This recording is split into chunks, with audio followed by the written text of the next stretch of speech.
So today, Christina and I are going to be having a conversation with you about unleashing the power of inclusion. And then after she and I deliver on two halves of our presentation, then we would love to have some questions from you and answer any questions that you have so that we can help you as you move on to do your work with others around unleashing the power of inclusion. Here are our key takeaways for today. We're going to be talking about the key and critical concepts. Now, we're very aware that you know what this is, so we're going to be level setting around diversity, equity, and inclusion. Then we're going to talk about the benefits of building a more inclusive, equitable, and diverse organization. We'll be talking to you about some best practices, sharing some case studies, and an action plan to build a more inclusive culture.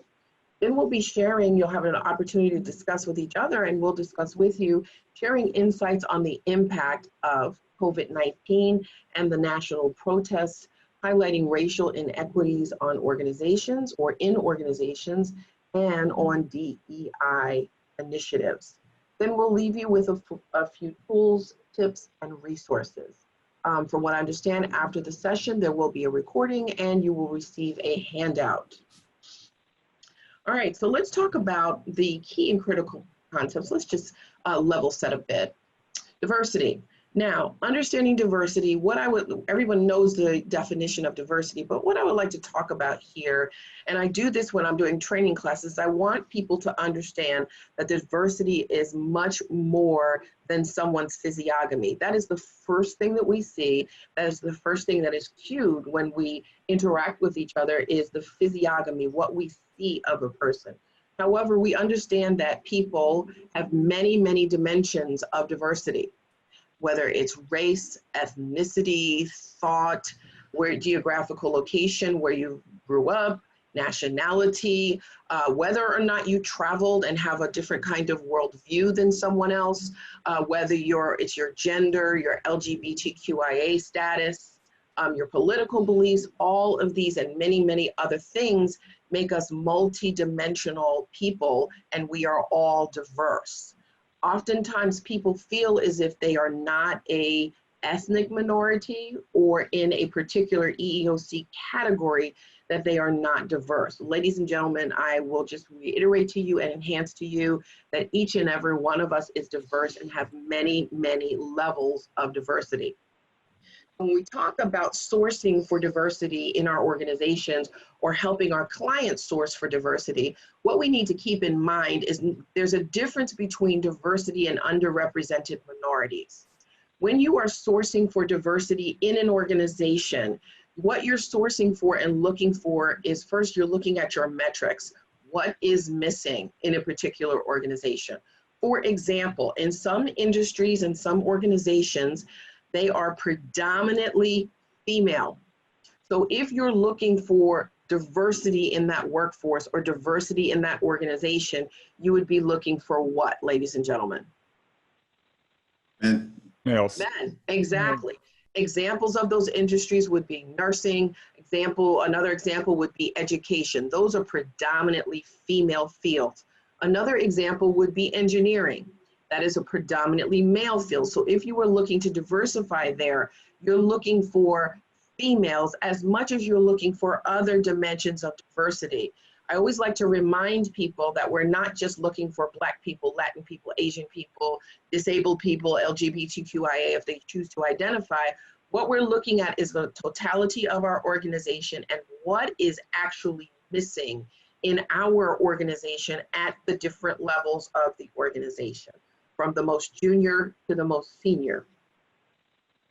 When we talk about inclusion, we're talking about creating spaces where people feel valued, respected for their basic humanity, have their basic human self-efficacy needs, which is what we're seeing in these social justice issues in our nation now, is that people do not have their basic human need around respect and equity and or equality. So when we're thinking about inclusion, we need to think about creating spaces in our workplaces that have people have a sense of belongingness, that my whole person, not just what you see of me, is valued, that I have the opportunity to learn and grow, that I can contribute what I have in my talent, my ideologies, and my thinking to the success of the organization. So we want to make sure that people feel welcome, treated fairly, respected, and they feel a sense of usness, for lack of a better word. It's not us and them and making them feel a part of us. It's creating organizational spaces where we are the collective, we are us, and we are the organization as a whole, regardless of our dimensions of diversity. When we talk about equity, equity is a two-pronged approach. The first thing we're thinking about in equity is identifying and making sure that people have fair treatment, access, opportunity, and advancement for everyone. The second prong of equity is it's searching for, it's an approach that searches for the barriers to inclusion, the barriers to equity, the barriers to equality or equal access, and seeks to pull those barriers down.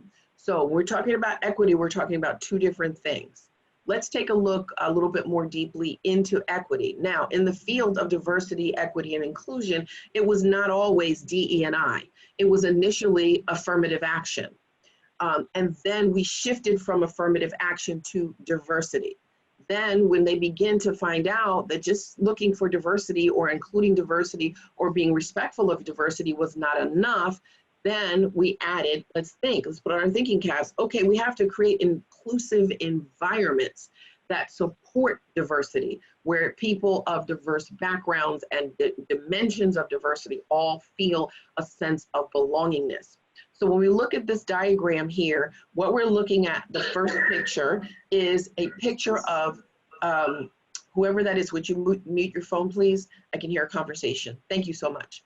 What we're looking at in this very first picture on the far left, if you'll probably see the same, far left, is we see three people, different heights, all on the same level of stone, all looking for the opportunity or looking to see the opportunity of the mountain. Now, this is just an example, okay? What we see here is an inequity. Even though they have equal footing, there's still an inequity where everybody does not have the same access to the vision.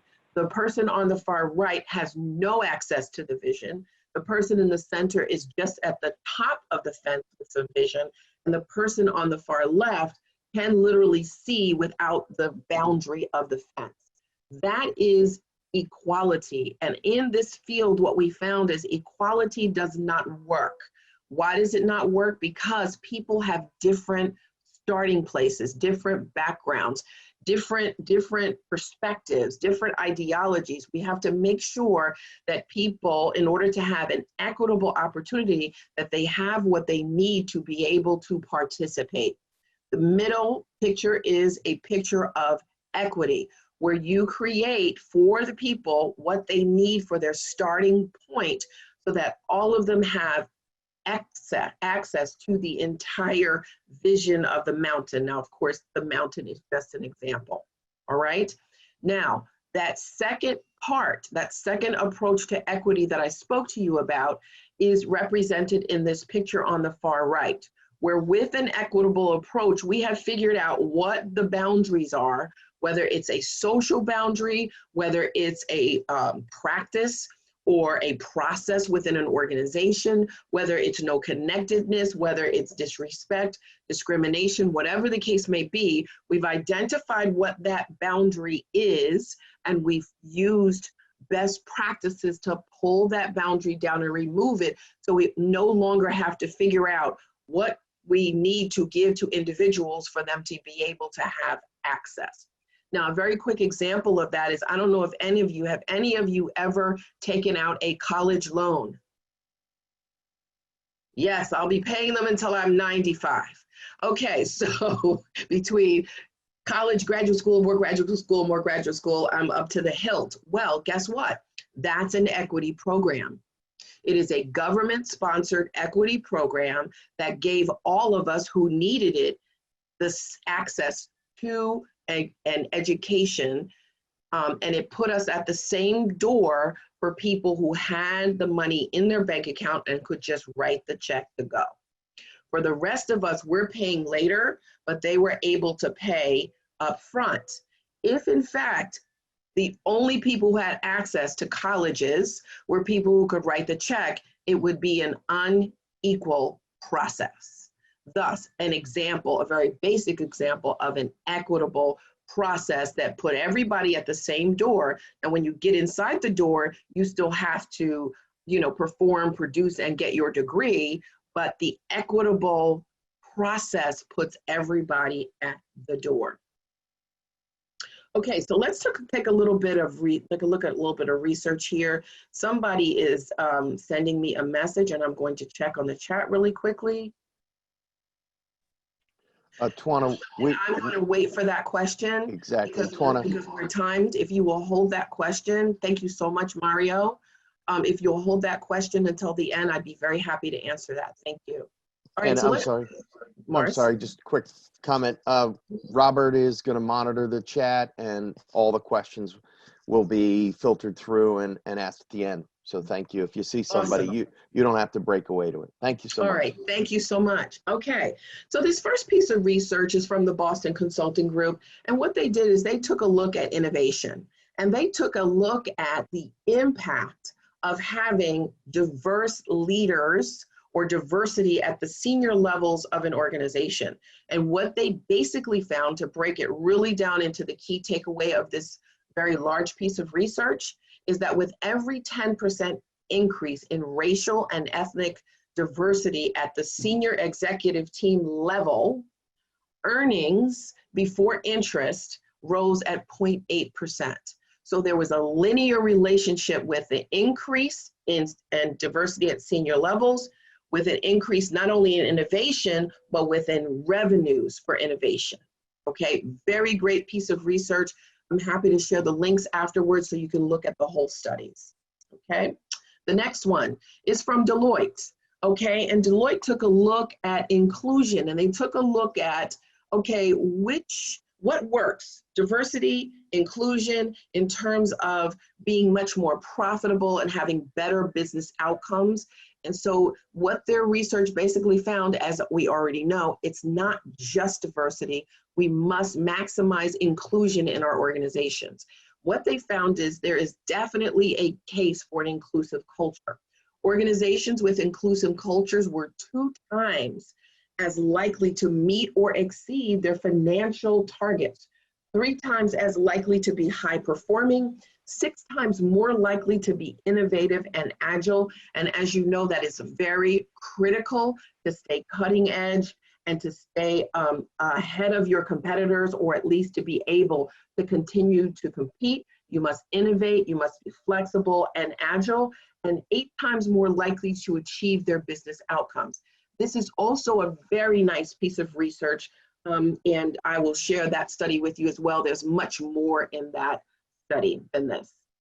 Okay, here's some things that you need to think through or consider in terms of our workplaces as a whole. And this came from the Deloitte 2019 study around the state of inclusion in organizations. What they basically found is that organizations, although we're progressing with diversity and particularly inclusion, nearly 1/3 of those organizations that they researched ignored bias. And here's what the employees in those organizations basically shared. 65% of them witness bias frequently. 61% of them experience bias frequently. So they're either witnessing it or they're experiencing it. 83% found that bias was subtle and indirect. 68% felt that they were negatively impacted, that bias negatively impacted their ability to be productive and to perform. 84% of them said that bias had a negative effect on their sense of happiness, confidence and well-being in the workplace, and 70% said bias negatively impacted their engagement. And we know how critical employee engagement is. So in considerations around inclusion and how important it is to our organizations, we always have to be mindful that although we're doing the work and although we're making progress, that we still cannot ignore the bias. We have to address it. Here's something, another consideration, something else I'd like you to keep in mind.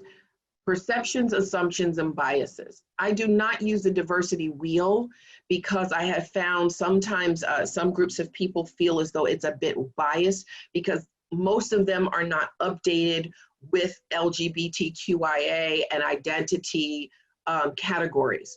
So I have chosen to use this instead because I want you to be mindful, and I think this really gives us a really clear picture of bias.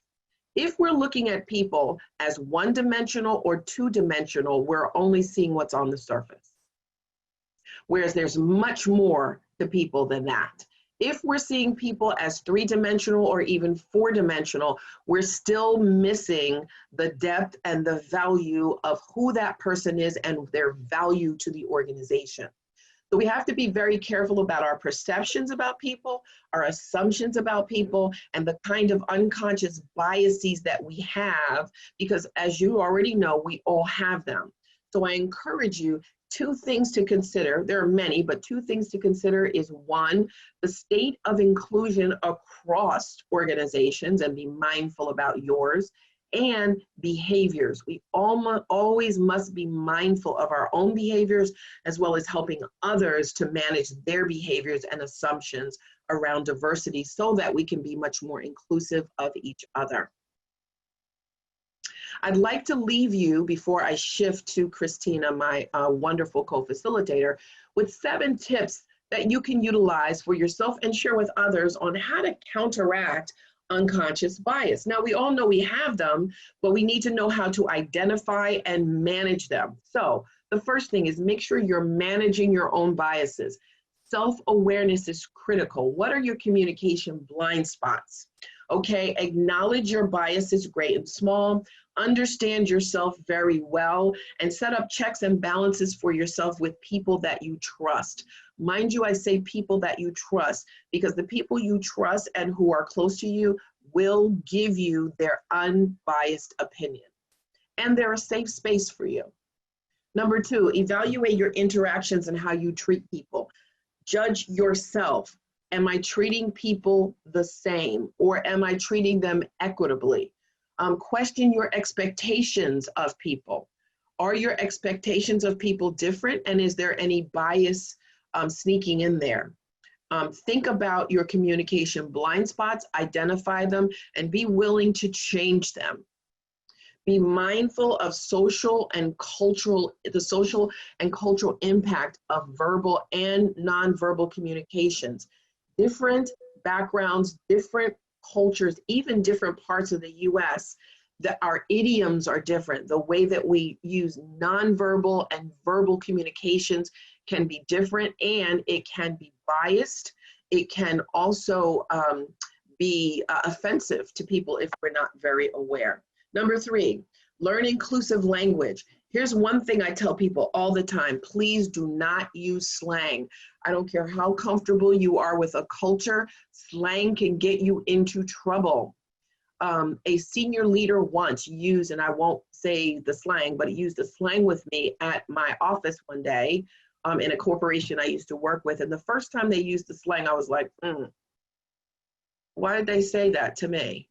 Right? Because it clearly immediately said to me, they're seeing me as a Black woman, not as a woman, not as an employee, not as a colleague, as a Black woman. I let it go. You don't fight every battle because people slip up, right? The second time the person did it, they caught me at the wrong time. And I immediately reacted. I was like, what? Excuse me, what's that about? And I caught myself, and this person was very, very senior to me. And I caught myself, I was like, oh my God, I'm gonna get fired, I'm gonna get fired, I'm gonna get fired. And I did not. The person did like this. And then we had the conversation that needed to be had, and the person left my office. The rest of the morning, I had agita. Okay, I thought anybody New Yorkers, you know what agita is. I had agita. Oh my God. I was like, I'm getting fired. I'll never get promoted here. Oh my God. They're going to think I'm aggressive, belligerent Black woman, blah, blah, blah. The person came back to my desk in the afternoon and said, hey, can we talk? And I said, okay. We went into a conference room and that senior leader said to me, please accept my apology. And we had a very valuable and productive conversation about why he used that slang. It was about connecting. We often do that just to connect with people, but we have to be very careful because slang, if it's not a part of your culture, or even if it is, could be very offensive to people. Number 4, increase your cultural competence and humility. I will not go into a whole lot of detail here, but cultural humility helps you to take a step back out of yourself and see it from the other person's perspective. And cultural competence, increase your intelligence and your understanding and broaden your worldview about people, circumstances, and situations. Be culturally sensitive to others, see differences, but don't put any value on it, positive and or negative. It is just differences. And then number 6, expose yourself to counter stereotyping imagery. This is a little tip that really, really works. Something as simple as setting your screensaver to constantly have pictures of worldview, global diversity. It is surprising how having that in front of you all of the time will really broaden your view and counteract some stereotypes. And last but not least, find members of underrepresented groups that you admire and understand, ladies and gentlemen, they are not the exception. That being said, I want to transition over to Christina. I'm going to stop sharing. Again, if you have questions, throw them on the chat, either to everyone or to Robert Hackman. I got it. Got it. I got it. Thank you. Thank you. Thank you, Tawana. That was an excellent start to the session and laid a very important foundation, both for what we're talking about and the value that this approach creates. So I'd like everyone to take a moment and be reflective and answer these questions for yourself. You know, how do you feel at work? Do you feel you belong there? Do you feel that your contributions are valued? Do you feel that your ideas, perspectives are important and that people listen to you? So what if you don't? What if the answer is no to any of these? How effective would you be in your role at work? And I think when we look at it from this perspective, we can see very quickly that if you don't feel as if you belong in your work environment, it's almost impossible to be a contributor in that work environment. And when you begin to take that lens and think about how value is created in an organization, if you are marginalizing people within your organization, there is no way that you can be creating the value that you should be. So Robert had done a pre-session survey, and Tawana and I looked at some of the questions, and we tried to develop this in a way that really got to the heart of the matter, and that's really around inclusion. How do you create an inclusive organization? And when you look at this, you really need to start and think about it as a long-term strategy. It requires involving the board, senior leadership. It needs to be part of your organization strategy. You need to have resources assigned. You need to think about change management. You know, it's not just about hosting one-off lunch and learns. It's not just about sexual harassment training. It's really about how are we looking at our systems in our organization, and how can we break down some of the barriers that Tawana was referencing earlier in the session to really create an organization that makes space for diverse people. Yes? Sorry, I thought something came through. For diverse people to all work together towards the organization's shared vision and goals. So this is a plan to start working on that. And some examples of how this might look. Some organizations create diversity councils to help manage and include diverse stakeholders to develop strategy and change management plans. You might have a task force, or some organizations have diversity, equity, and inclusion departments, but I would caution everyone that this is not a siloed approach. This is a holistic approach that needs to involve all parts of the organization. And that's really what this slide depicts. What are we trying to do? We're really trying to bring a unique set of skills, people with different backgrounds together to try to drive organizational value.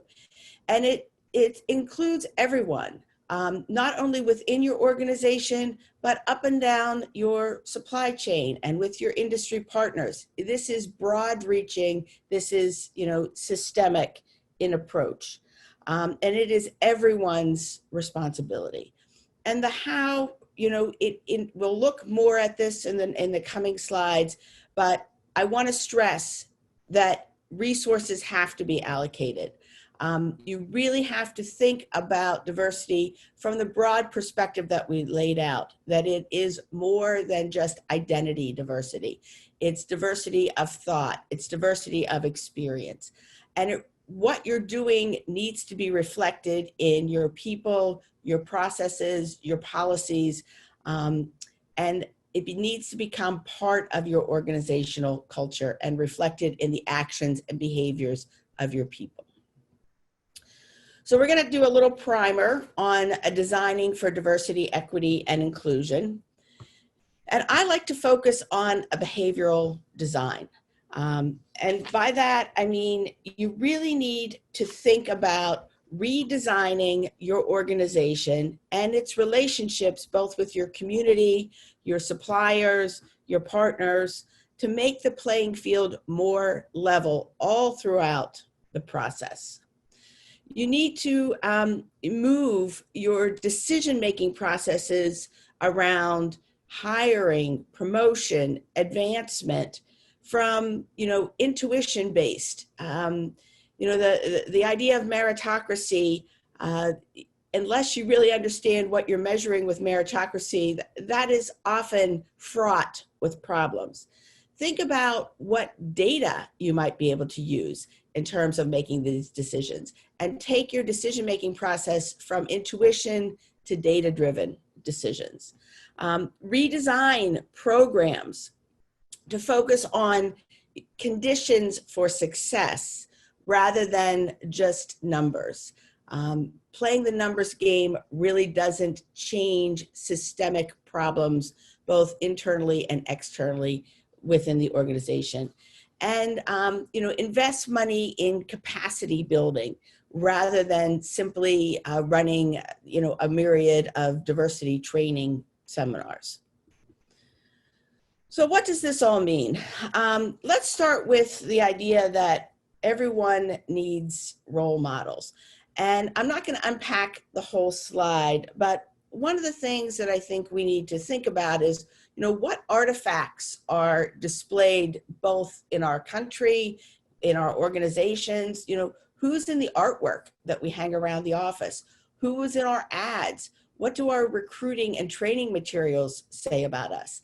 And I think that a lot of what we see with Black Lives Matter and the reaction to historical statues, a lot of that has to do with role model, that it is not an appropriate role model.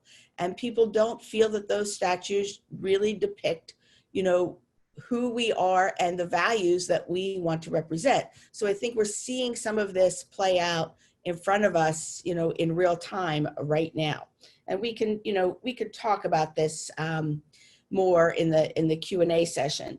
I also think that in terms of leadership development, interesting story from General Motors, they redesigned their leadership training because they wanted to make it much more inclusive.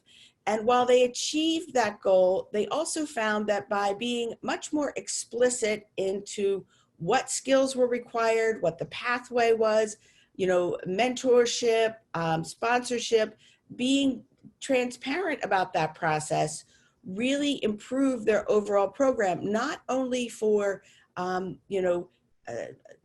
underrepresented minorities, but for everyone. So there are added benefits of, doing this in a more open and inclusive manner. So in terms of the next step this is really how you're going to be addressing systemic barriers. And, one of the things that I think is so important here is creating psychological safety. Google did a study, I think it was Project Aristotle, where they, looked at 2 different teams and what made effective teams. And in the end, it really wasn't, who had the most type A people or who had the, smartest people. What really drove team contribution and team value was psychological safety. People feeling that they could really comment and bring their unique perspectives to situations and feel safe in doing that. So there are a lot of ideas here, and I'll let you, kind of review those at your leisure. This is the idea of making deep cultural change, really looking at organizations' norms and values. How does the work get done in our organization? What kind of tools are we giving to managers to help them in this process? How are we defining work? We're kind of living through a live experimentation of this right now with so many of us working remotely. As much as this has been talked about, as much as I and our firm have worked on projects around flexible work, the amount of people working remotely wasn't as significant as we might have thought. And now everyone's working remotely. It has totally reshaped the norm of what is to be expected. And I have heard from senior leaders that they are now convinced that they don't need everyone in the office all the time, that they really can see a pathway forward for working with more flexible hours and more remotely, which is a huge, huge change. So these are the kinds of things that I'm talking about with reshaping norms in an organization. And then, making sure you're clear about what you're doing. Don't keep it a secret. Be clear on what expectations are for your leadership team, set goals, hold them accountable, report on how people are doing, use dashboards, explain to your partners, to the community, be clear on how you're addressing this. Make sure that everyone knows it is a priority of yours. Report on it in your annual report, in your sustainability report. Discuss it at your meetings, your team meetings. Make sure everyone is aware and hold people accountable. Can't stress enough the importance of transparency.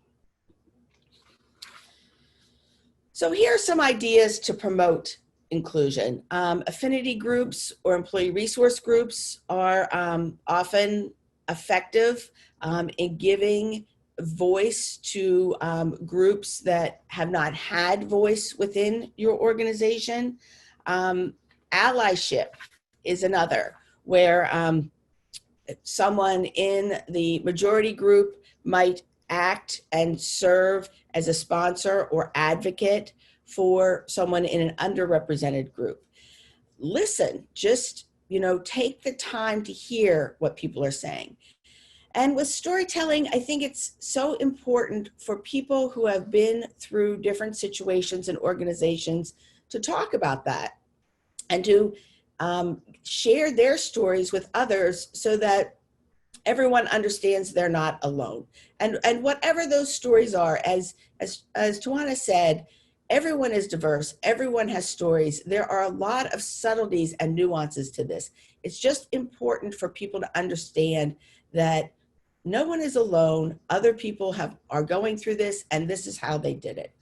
And then something that's been very prevalent recently are town hall meetings, having large scale conversations about major issues in society, and giving people an opportunity to voice their experiences, their concerns, in an open environment. So these are all some ideas for you in terms of tools to promote inclusion. And there are more, and we could talk about those as well.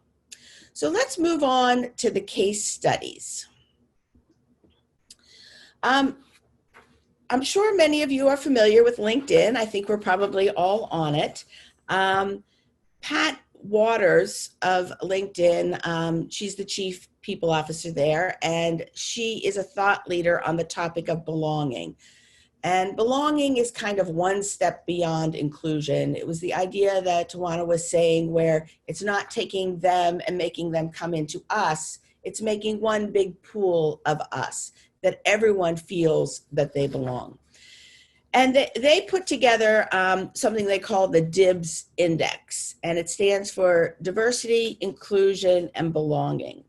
And they found that the answers to these 4 questions accounted for 91% of employee engagement. So making sure that people felt like they belonged was very highly correlated with how engaged employees felt in an organization. And if you've looked recently, Gallup tracks what employee engagement costs us or disengagement costs us in the US, like every year. And it's about $500 billion. So talk about value. Creating belonging, creating a safe space for people will definitely drive value immediately. This is another example. I chose Ultimate Software, who happens to be a partner of ours, so I'm very familiar with them. And I have to say that everyone loves to work there. So this is not a hoax. These response scores are, I believe them. They're number 2 on the Great Places to Work Trust Index. And 97% of their employees responded that it is a great place to work, and that they are very comfortable there, compared with 59% on average. Cara Pelletier is the Senior Director of Diversity, Equity, Inclusion there, and I have met her and co-presented with her, and they are really focusing on belonging. And 2019, their initiative was all about You Belong, and to help employees feel comfortable in bringing their whole selves and authentic selves to work. So again, another great example. SAP, just down the road, for their US headquarters, I believe, right outside of Philadelphia, they have developed something called the Business Health Culture Index, and they report on this every year. And one of the most important measures in the index is employee engagement. And they have found that a 1% change in the Business Health Culture Index generates a bottom line impact of 90 to 100 million euros. And lastly, before we move on to our next activity, I wanted to take a few minutes and talk about innovation. Several years ago, David Cohen was speaking about the voice remote. This was a big innovation for Comcast, and it has really transformed their product offering. And his story was that the idea for the voice-controlled remote came out of an employee resource group. And it was a suggestion to help people that had disabilities work better with the technology. And that idea that came from that group became a huge, huge moneymaker for them. I have a link I can share, about that. And Tawana spoke about this, but I also want to add in here that there was a question that came across in the pre-survey about causation and correlation. of these statistics.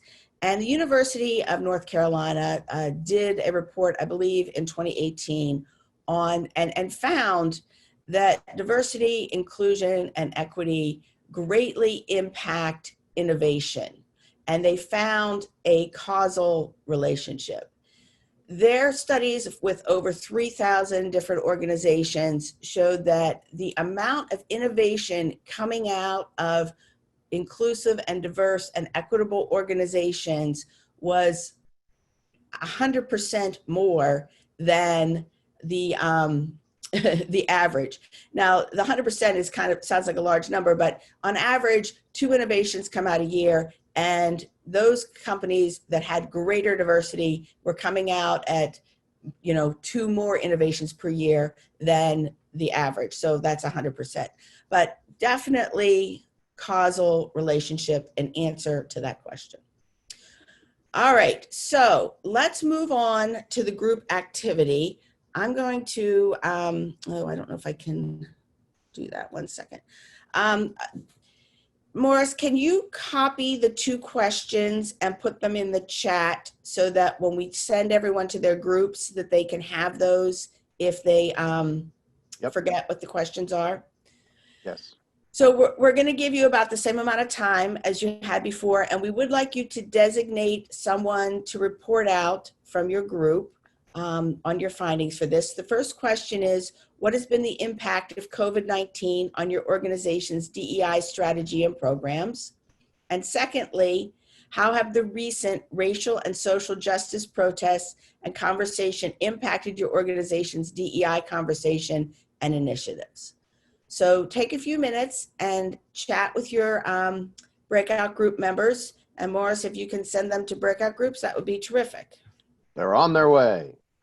All right, so I'll just, when we come back, move to the next slide, and then I'll just keep sharing through the rest of it, if that's all right. She might be on mute. I think I'm trying to unmute her, and she's probably clicking it I'm as like, well. So sure. We're both, Sure. It's one of those things, yeah. This is a part of the recording as well, I'll remind you. Okay. Oh, we should stop the recording. 1 second. If you stop it, I don't know if you can restart it or if you'll have to do a new one. All Maybe right. you can, It maybe says you can pause. it. Yeah. And we're recording. All right, so I'm not going to belabor the key concepts. You can all, I think, check these, and this is kind of what we want you to walk away with. But let's move directly to the questions, Robert. Sure. So the first question, and again, I think this was touched on, and I think it's a really important one, which is how do you improve equity and preserve meritocracy at the same time? How do you set or maintain boundaries around these seemingly, I think, competing and maybe complementary ideas and ways to move forward? Tawana, do you want to start with that one? Sure, why not? Okay. Sure, why not? First of all, we need to separate out the perception that equity creates a disadvantage for someone else. And this has been an ongoing challenge since the days of quote unquote affirmative action when I was probably a child at that point. And if I'm, okay, so I was gonna make a joke there, but I'm not. But I'm still a child now. I think we have to be really mindful that when we're talking about equity, we're talking about the 2-pronged approach. One, what's wrong now? What can we fix and correct now so that everyone has that sense of belongingness, so that everyone has equal access? We're not talking about giving some people more of an advantage than others. What we're talking about is what we've heard of many, many times. Let's level the playing field, okay? Making sure that everybody, and if you want to look at it in corporate sense, what are the resources that each person needs to be able to contribute to and participate in the success of the organization? Meritocracy is something very different. That is measuring the outcome of your equitable process. Your equitable process puts people at the same place. They still have to perform, just like the college example. Equity puts everybody at the same place with the same access. Meritocracy and pay for performance or promote for performance is something very different. And I think sometimes people have this sense of loss. If I give equity to some, then I'm not giving equity to others. Well, here's a great example. In an organization that I used to work in, a young lady came in and she was a quadriplegic, all right? And they had to spend money to create equity for her so that she could work. We didn't need us. The rest of us who were not quadriplegic did not need the organization to spend money to conform the office, to lower the copy machines, and to make sure that there was access to the restrooms or to the cafeteria, and so on and so on. That is the difference between equity. Now, for someone to feel a sense of loss or unequal because you're making an equitable choice to make sure that everybody has what they need to be able to perform is very different than pay for performance or meritocracy. Does that help? Yes. Yes. That's good. Excellent. Christine, I'd like to get one more question in. We're only going to have time for one more question, if that's okay. Sure. Okay. What are your recommendations to create psychological safety and a bias-free environment in small companies, right, or smaller companies, and in this case, an advisory firm? So part of this is, how does this translate? How can this be brought into being in smaller organizations? Some thoughts on that? Sure, I'm happy to take that. I think the first thing is to remember that this is really about respect. And it's about treating each other with respect. So it's about listening. It's about being open to new ideas. It's about how you set up your meetings. Are you thinking that some people are extroverts and some people are introverts?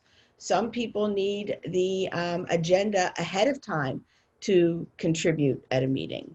Making sure that you know that everyone that's attending the meeting knows that they're there because you want their contribution. Making sure that if you are the leader, if contributions are made that you don't agree with, that you don't jump down that person's throat, that you openly accept, their contribution. So it's those kinds of things repeated over time create psychological safety.